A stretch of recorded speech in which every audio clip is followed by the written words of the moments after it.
I'm snot-nosed and smiling next to my birthday cake, while other children dance around me.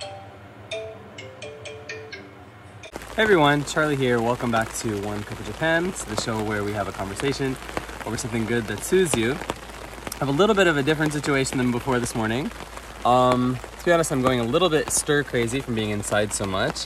And so we are outside trying to shoot a one cup while it's raining. So I apologize for the umbrella being in my face, but we do have a Cuppa here. So probably what we're going to do is we're going to walk and we're going to come back to this because I can't actually hold the umbrella and this canteen of fresh tap water at the same time.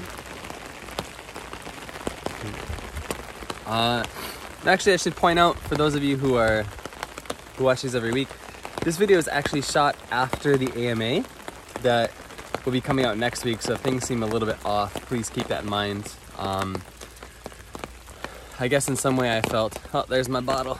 I guess in some way I felt like if I was going crazy from being inside, that maybe some of you were too, and then it might be good if you could see something green. So anyway, we are at the local shrine. This is almost like a recurring character, I guess, on this channel. Been here many times. See the soccer off there in the distance. I guess we'll go and check them out in a few minutes. Let's see if this is all the way extended. Oh, there we go. Put it a little bit farther from my face. Okay. So there are a couple things I want to talk about today, and there's also kind of a promise I think I want to make. Today we're going to be talking a little bit more about the corona situation here in Japan. And I think I want it to be the last time we talk about corona, unless something else major happens, then we'll talk about it as is absolutely needed. But I think like probably many of you, if Twitter's any indication, are feeling just like, how many times in one day do you need to be reminded how shitty the situation is, you know what I mean? So here is a pond. Talked about this before, but apparently sometimes, even now, there are rain-making ceremonies at this pond when there are droughts. So the priest will come down. As you can see again, there's the shrine. The priest will come out of the shrine and it'll kind of like pray to use the pond as like some kind of conduit to ask for rain. I'm not really sure. I'm not really well versed in that kind of thing. But yeah, let's walk a little bit that way as we talk here, and we'll go back and have our next sip of the cuppa. Very strange situation here. Gotta be careful here because this God's path has put many people on their ass through the years. So yeah, this will be the last time we talk about corona unless we really need to. The reason why we're talking about it today is because well, basically yesterday there's a lot of like talk going on right now in the government about what kind of social safety nets should be offered in the event of basically the virus situation causing like a shutdown, right, where people are going to be not getting their monthly salaries or losing their jobs and that kind of thing. And one of the things that's come up because of that is there is one of the lawmakers has basically said that maybe foreign residents should be excluded from receiving any of those social benefits. Now the idea, I think, if I remember correctly, is that like for 1 month you receive 100,000 yen, which is not a ton of money. It's about $1,000, but it's enough, right, where you can probably at least afford to pay your rent and you know, if you're careful, you can probably get your groceries and that kind of thing. But again, there has been some people saying that like, well, foreign residents need to be excluded from that because we already have like a cash problem. Like, why would we be paying out tax money to our foreign residents when we need to make sure we're taking care of our own first? And you know, this kind of thinking is nothing new. We see this all over the place, right? In places like the States where in times of crisis, instead of like trying to think of a creative solution that is humane and actually fair to everybody involved, you blame people like immigrants, right? Somehow forgetting the fact that people like us come here and we teach your children, and you know, we try to be productive parts of society. We pay our taxes, we pay into the Nankin system, into the pension system, and yet somehow when these conversations come up, that's all forgotten. It's like, well, thanks for your tax money, but in these kind of emergency situations, get fucked, basically, right? So over there, by the way, that is Sandoku-en. It's a bathhouse. Strange, because apparently it's a natural onsen, but actually the waters are lukewarm. It's supposed to be being hot. That's kind of what it's known for. I don't know if it's a good thing or a bad thing or not. Good thing or a bad thing or not is not really a good sentence, but whatever. So that's one thing that's happening, right? And so of course that's got a lot of people, you know, a lot of people's hackles up, because it's a ridiculous notion, you know? And so of course if suddenly I said to the Japanese government, well, guess what, I'm not gonna pay my taxes anymore, then they would be up in arms, right? Of course, like they'd be coming for me, right? I'd have a problem. But this idea, it's so pervasive, you know, and it's a global problem. Global politics tend to be cyclical, I think, if we look at history. And now, anywhere you go in the world, there is a backlash against the other in a very strong way. There's always going to be a backlash against the other. But, you know, something to be aware of, I think. And also the other thing is that I've been talking recently in the past couple of videos about this idea of sort of like form versus function, and how a lot of times here it seems like form is very, very important, sometimes more important than function. And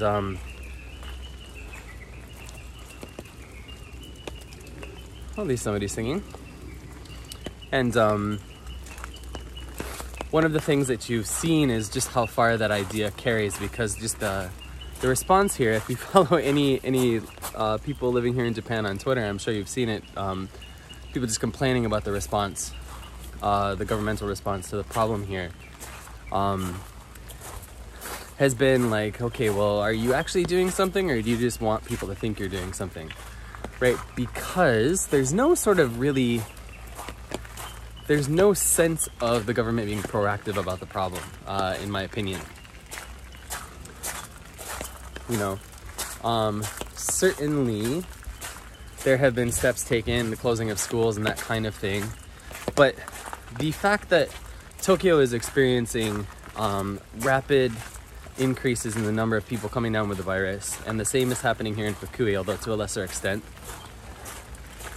We saw like a tenfold increase in our numbers in about a week and a half.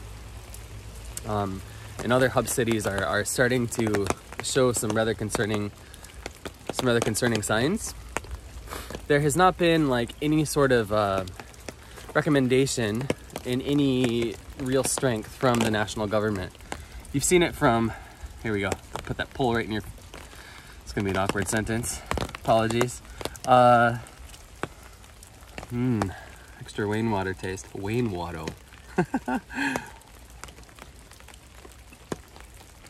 Despite Governor Koike of Tokyo basically saying like, okay, well, on the weekends, please stay inside. Like, let's start thinking about social distancing and social isolation and whatever else you want to call the same thing. The national government has made no such recommendations in any meaningful way, which is just like, you know, what are you doing? Like, there's still like this feeling of invulnerability, I think, that people have, where people think it's not going to be getting as bad here in Japan as it is elsewhere, and it's that kind of thinking that led to the states being in the predicament that the states are in right now. So, let's see if maybe I can carry the umbrella and the camera with one hand, and the water with the other, so we can at least move a little bit forward so we don't have to come back to the same spot again. Sorry about the suffering visuals. Too much being inside. Yeah, and it's just like, okay, well, the recommendation is basically, okay, well, let's wash our hands, which is a good recommendation, of course, but there's no, I mean, I'm repeating myself, so I'll stop there. But yeah, this idea of leaving it to the localities, to the prefectural governments, and even not just that, like city governments to make recommendations instead of making some kind of national mandate is really incredible. Although that again is not necessarily unique to this country. So, and then yesterday you had the government announcing that for each household they're going to give 2 face masks, which in normal times is what, like 200 yen? So I pay, you know, an ass ton of money every year in taxes, so thank you very much. I'm not against taxes by any measure, but it's just like, why am I paying you if in these times of problems you're not going to do anything meaningful?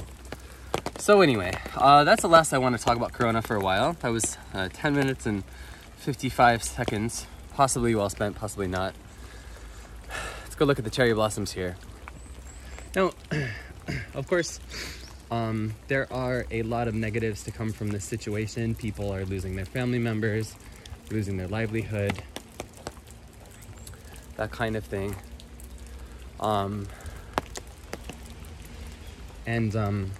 There's a lot to be said about this being a bad situation, certainly. And even the idea of social distancing is difficult, right?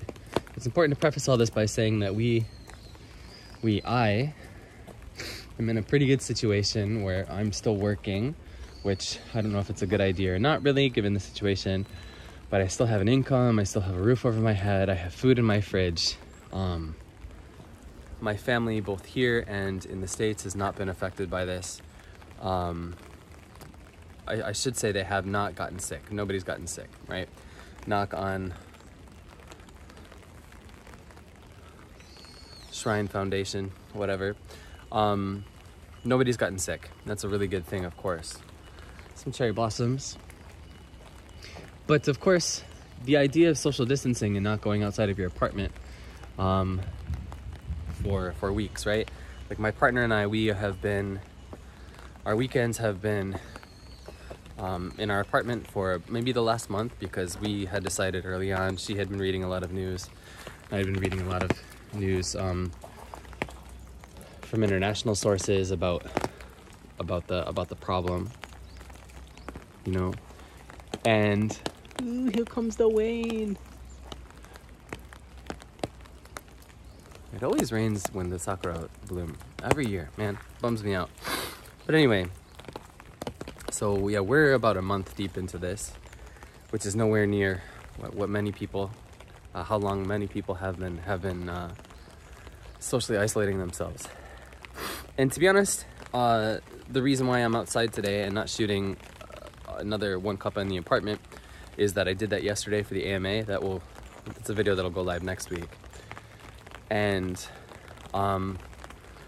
so first I'm concerned about, I want to get outside because I know like you guys like the walk and talks better than you like just sitting in an apartment.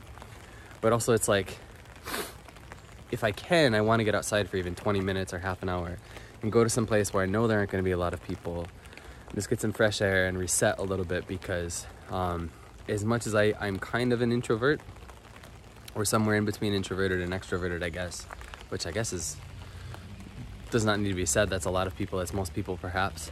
Yeah, I just wanted to get outside.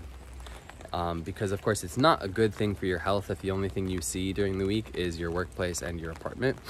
It's just really not good, right? You need to get out. You need to see the world. You need to refresh. You need to feel like you're not stuck and all that kind of thing. And so that's why we're out here. But I think also, too, it's been interesting for me because as a positive, I think I've been able to see that there are benefits to basically this forced social distancing, this forced isolation. Now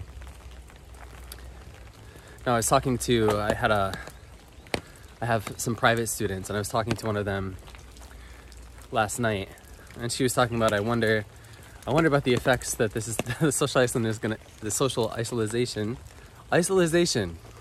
isolation is going to have on marriages. And I'm like, oh yeah, I wonder how many new babies are going to be born.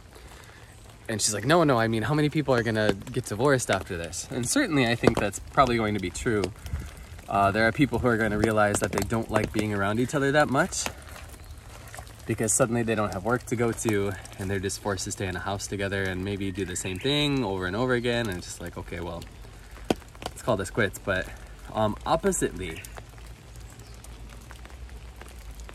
there are no critters in my water. Oppositely, I think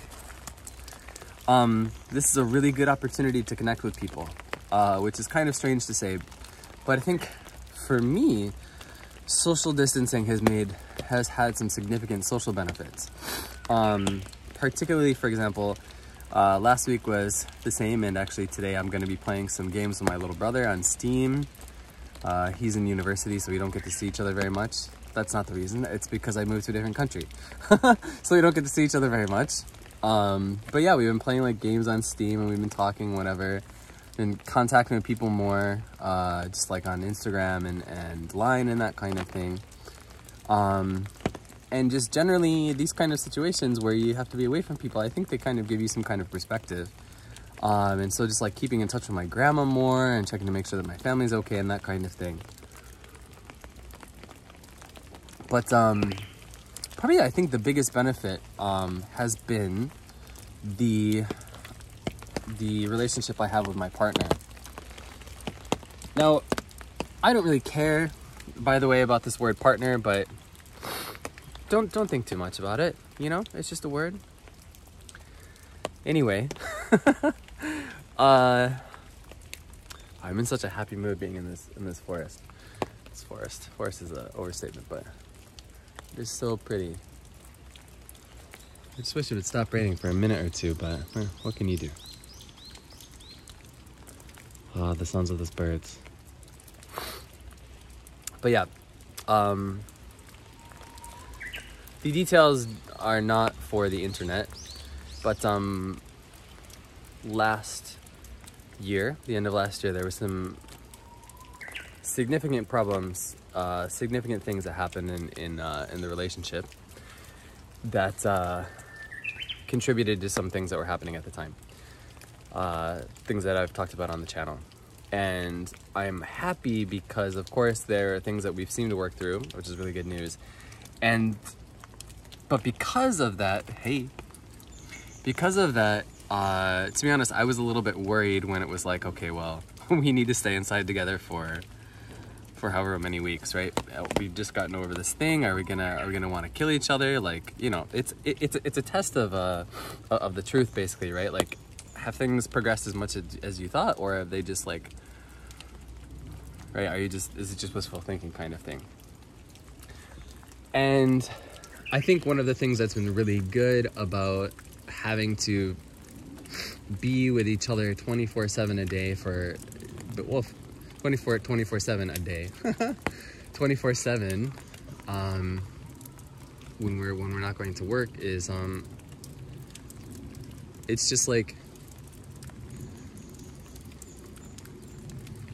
when there's nothing else to do but talk, you can talk, you know?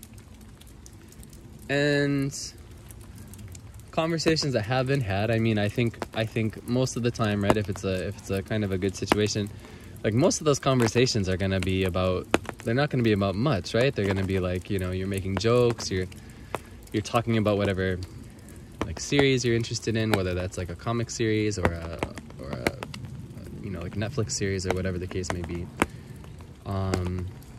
Maybe you're talking about things that come up because, I don't know, something you said reminded you of a story, and so you get to share a story or something like that.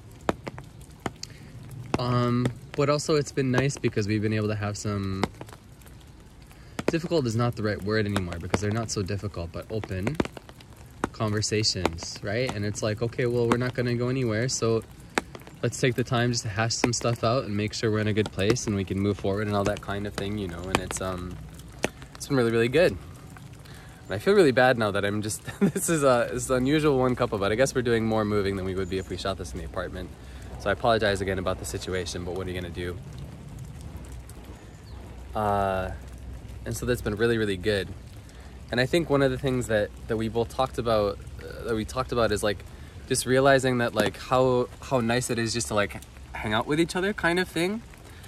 And you know, things just don't feel heavy. That nothing feels heavy. It's just like, okay, well, let's just be kind of thing, you know. And it's been really nice. It's been a nice affirmation of the progress that's been made and all that kind of thing. So the bird agrees. It's been really, really nice, you know. So as much as like I don't like not being able to travel, and I don't like being able to see my friends, I don't like not being able to see my friends, I don't like not being able to go to my favorite bar like once or every 2 weeks and get some Japanese practice and see my drinking buds, you know. There are good things to be had in this kind of situation. And so as we finished our Cuppa, our cantina, I really urge you, all of you out there who I know are having kind of similar trouble with being inside, like you just really hate it, and it's, you know, if you've had trouble with depression, maybe it's sort of like activating that depression for you again, or it's, even if it's not depression, it's just giving you a little bit of the case of the blues, then you know, I would urge you to really try to find a silver lining. Whether that's a personal thing, like things I've been talking about, or if it means that you start doing YouTube seriously again, which has been another benefit here, right? And getting like finally getting a Patreon started and finding that you have support, more support than you thought you would, that kind of thing. I would say, you know, use this extra time where you're inside to do some things that maybe you always had the time to do, but something else always got in the way, right? And the same thing, maybe you always wanted to call your grandma, but it just felt like something was always in the way, and now it's not anymore because there's so much less to get in the way when these kind of things happen. So I would say, you know, try to find a good in all this. With that being said, please stay healthy, please take care of yourselves, please make smart decisions for yourself and those you love and those you don't even know. Because this is a situation in which our actions are going to greatly affect those around us in ways both great and small. So I think that's where we'll end today. As you can see, the Cuppa, I don't know if you can see, but I've been forgetting to finish the Cuppas recently. So just so you know, behold, I hope you can see this. The Cuppa is in fact empty except for the rainwater, which has trickled into it. Oh, I'm gonna fall over. Yeah, take care of yourself, guys. Thank you as always for watching. Please be sure to follow me on Twitter at C Hayward Jr., on Instagram by searching for the same handle, and please be sure to check out my Patreon. We've got some cool things going on over there, and I'll see you all very soon indeed. Cheers. How do I do it? Okay. Bye.